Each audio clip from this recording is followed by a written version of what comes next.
Supreme কোর্টের নির্দেশে চাকরি গেল পুরাতন মালদার আহ্লাদমণি উচ্চ বালিকা বিদ্যালয়ের 4 জন শিক্ষিকার। এদিকে সুপ্রিম কোর্টের রায় শোনার পর স্কুল চত্বরে কান্নার রোল। স্কুলের প্রধান শিক্ষিকা সুস্মিতা দাস বলেন, 3 জন শিক্ষিকা 2019 সালে চাকরি পেয়ে আমাদের এই স্কুলে জয়েন করেন। পাশাপাশি আরেকজন শিক্ষিকা 2021 সালে অন্য স্কুল থেকে বদলি হয়ে এই স্কুলে আসেন। মোট 4 জন শিক্ষিকার চাকরি বাতিল হল সুপ্রিম কোর্টের নির্দেশে। এই 4 জনেই মালদার বাসিন্দা।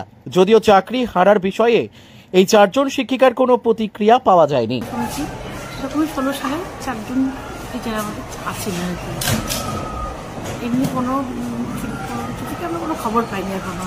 রিয়াবিতে কিছু কোনো নিউজ আসেনি না, কোনো অর্ডারই আসেনি। যেটা সবাই জেনেছে আর কি, আমরাও সেটাই জেনেছি যে 16 সালে যাদের চাকরি বাতিল হয়েছে 26,000 টিচারের, সেখানে আমাদের স্কুলে 16 সালে 4 জন আছেন। ওনারা 19 সালে জয়েন করেছিলেন,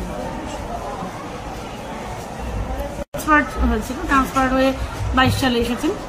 আর 3 জন এখানেই 21 এসেছিলেন। আর 3 জন 19-এ আমাদের স্কুলে জয়েন করেছে। তারা ফার্স্ট জয়েনিং আমাদের স্কুলে। হ্যাঁ, তারা প্রত্যেকে স্কুলে এসেছে। একে কি বলবো, খুবই দুঃখজনক ঘটনা। আমরা আজকে সবাই ভীষণভাবে ভেঙে পড়েছি। কেননা তারা আমাদের কলিগ ছিলেন, তারা প্রত্যেকেই ভীষণ ভালো, তাদের দক্ষতা আছে, কাজের কর্ম সমস্ত কিছু তারা খুব ভালোভাবে স্কুলের কাজকর্ম করে, মানে স্টুডেন্টদের পড়ায় খুব ভালো।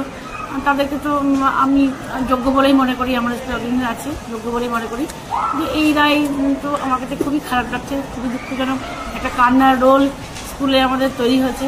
ওদের সাথে সাথে আমরাও খুবই দুঃখিত, খুবই কষ্টের মধ্যে দিয়ে আজকের দিনটা কাটাচ্ছি। স্কুল না করলেই নয় বলে আমরা স্কুলে এখনো আছি, তাহলে আমাদের সবাই খুবই দুঃখিত, হৃদয় ভারাক্রান্ত।